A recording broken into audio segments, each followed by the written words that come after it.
From the bustling harbor in Sydney to remote tropical lagoons, from busy city streets to jungle landing strips, from modern medical facilities to village clinics, welcome to the South Pacific Division.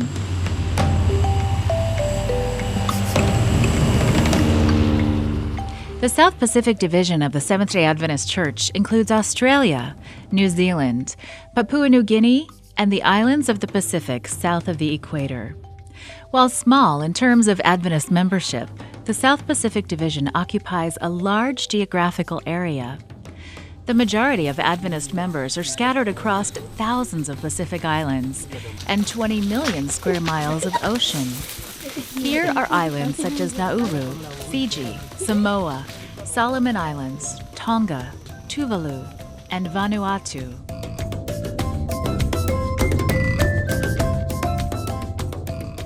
Over the years, Adventist missionaries have answered the call to mission to the islands. Gary Krause, director of Adventist Mission, talked with some of these missionaries about their experiences. One of these missionaries is Fran Newman, a missionary nurse who went to Atuifi Hospital in the Solomon Islands in 1969. It was only a little hospital then, yes, compared with the way it is now. It was a 90-bed hospital. But when I did my monthly returns, we usually had an average of more than 100 patients a day. I'm sure. But you didn't turn anyone away if they'd paddled their canoe for several days to get there. They were happy to sleep wherever they could. Mrs. Newman remembers meeting an old friend for the first time while in the Solomon Islands. Because probably one of the most exciting things that I had experiences that I had while I was there, I went up to the hospital one morning and then I saw a name of a patient that had been admitted overnight. His name was Dani Wanasuka. And when I had been training at the SAN, I had had a pen pal at Betty Karma School by that name. And it turned out that it was my pen pal. What a small world. After all those years. Isn't that amazing? Yes, and so we went up to his village, which was up in the hills, and there had been people coming down.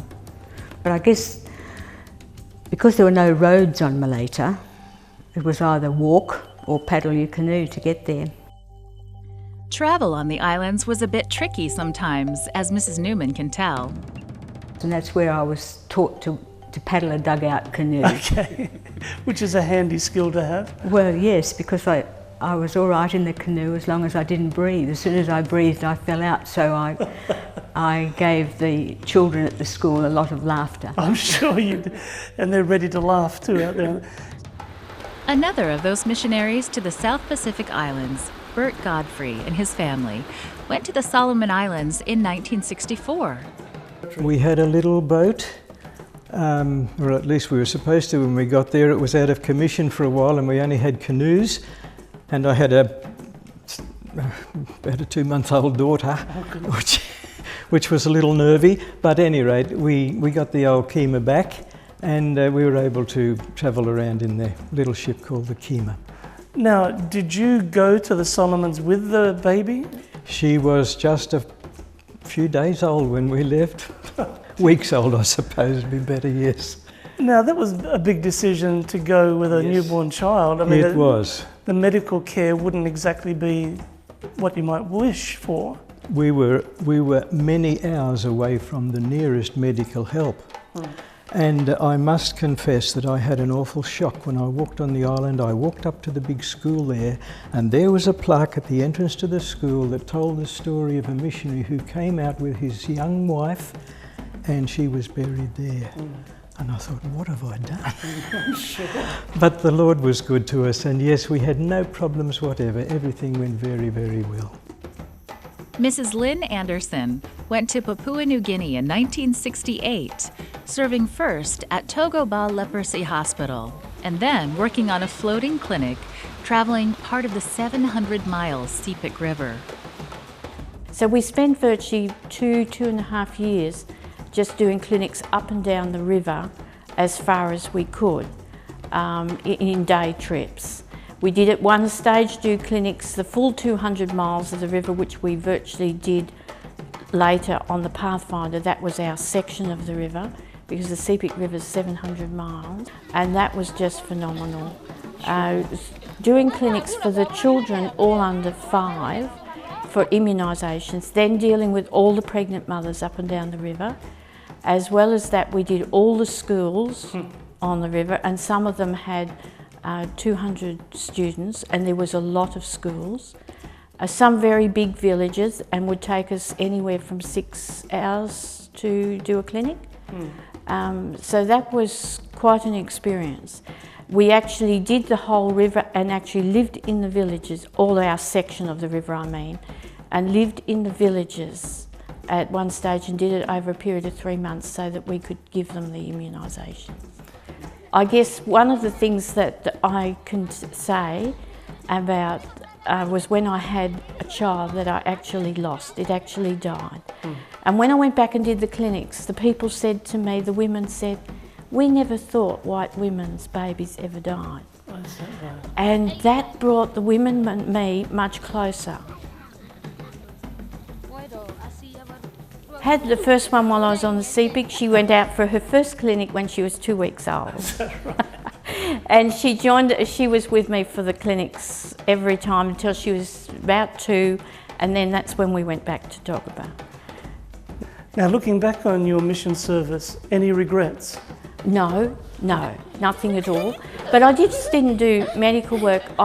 Wherever I went, I was always in charge of the children's Sabbath schools. And that was a big thing in my experience, because children would come, some of them up 12, 13, 14, and you'd run this Sabbath school, not Adventist, but they just enjoyed it.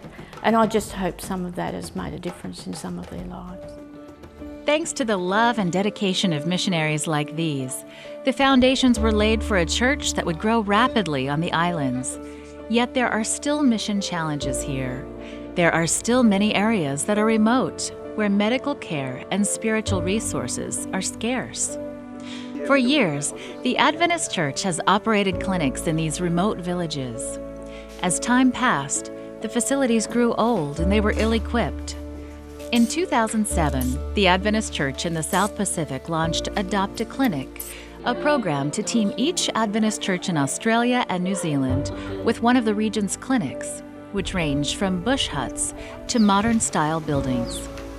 Now they're looking at building some new clinics in villages that are in need of some type of medical care. Today, mission planes are helping ferry people and resources to these remote areas thanks in part to worldwide support of the 13th Sabbath offering several years ago. These planes have a tremendous impact on the lives of people living in the areas they serve. Yet the mission challenge remains. One of the major challenges is reaching secular and postmodern people in the major cities of the region, including the secular and postmodern people of Australia and New Zealand. And even though I'm back here in Australia, I think our church, we've got a mission field right here in Australia. And I'm pleased that I still work outside the church and I can witness to the people that I work with, and I hope I do the right thing. Please pray for mission in the South Pacific Division, and thank you for your support of the mission offerings.